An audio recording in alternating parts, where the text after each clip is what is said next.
Mengingat urgensinya ibu, apalagi tadi konteksnya ke pendidikan ya, memang ini kalau dari sisi Tanoto Foundation kita baru saja meluncurkan hasil 2 riset. Ternyata satu hasilnya yang signifikan sama adalah bahwa tingkat pendidikan ibu itu mempengaruhi bagaimana cara mengasuh anak.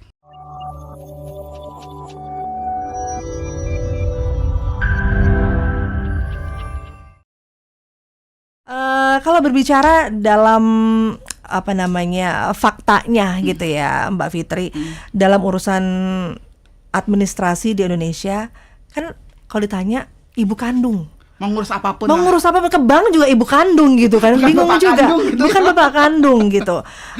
Kenapa ini, dan apakah memang peran ibu sebegitunya gitu sampai di urusan administrasi negara gitu ya harus ibu kandung yang ditulis? Iya.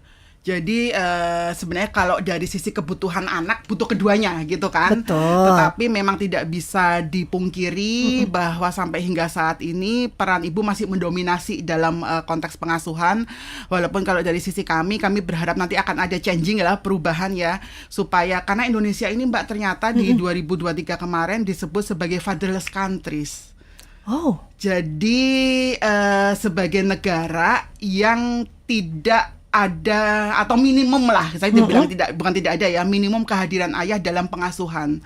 Makanya sampai disebut sebagai fatherless countries. Itu kan di satu sisi nyesek kan, padahal bapaknya itu banyak loh di sini. Betul, gitu kan ada anak pasti ada bapaknya ya.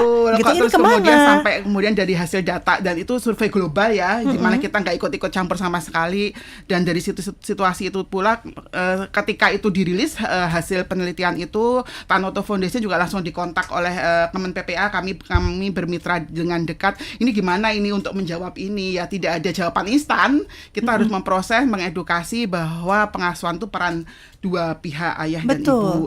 Tapi kalau mengingat urgensinya ibu, apalagi tadi konteksnya ke pendidikan ya, memang ini kalau dari sisi Tanoto Foundation kita baru saja meluncurkan hasil 2 riset. Satu terkait dengan sebenarnya kita ingin menguji modalitas edukasi pengasuhan ke keluarga yang kurang beruntung, dalam arti ekonomi rendah, itu paling efektif apakah melalui offline, apakah online, apakah hibrid, atau belajar sendiri disediakan platformnya gitu kan. Itu satu risetnya lagi adalah kami ingin mengetahui sebenarnya pola asuh anak batita di bawah 3 tahun, karena konteks golden emas tadi, periode emas itu seperti apa sih gitu kan. Nah, 2 riset ini dilakukan pada waktu yang berdekatan tapi dengan daerah yang berbeda. Ternyata satu hasilnya yang signifikan sama adalah bahwa tingkat pendidikan ibu itu mempengaruhi bagaimana cara mengasuh anak.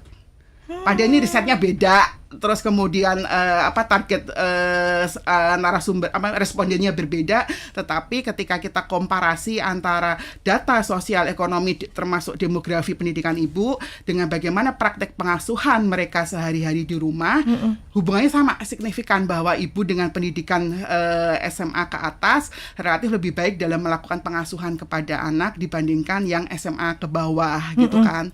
Padahal di sisi yang lain ketika kita ngomongin Indonesia kan kita nggak bisa ngomongin secara kota semua ya.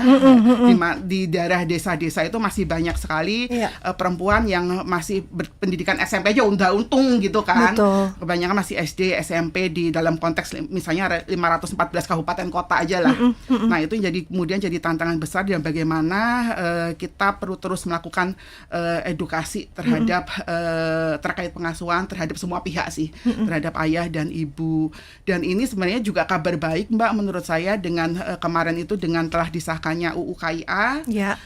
Terlepas bahwa masih ada kontroversi ya, tetapi di dalam UU KIA itu sudah menyatakan di pasal 4 tentang haknya ibu, bahwa hak ibu adalah untuk mendapatkan edukasi pengasuhan. Nah, itu kan tinggal nanti turunannya seperti apa ya di PP ya, tetapi dalam arti undang-undang itu sudah diwajibkan bahwa negara dan mitra pemerintahan itu memiliki kewajiban untuk memberikan edukasi pengasuhan. Itu satu sisi. Di sisi yang lain tadi dalam konteks golden emasnya anak, usia emasnya anak, bahwa orang tua, nah ini disebut sebagai orang tua, ayah dan ibu memiliki kewajiban untuk memberikan stimulasi yang tepat sesuai dengan usia anak.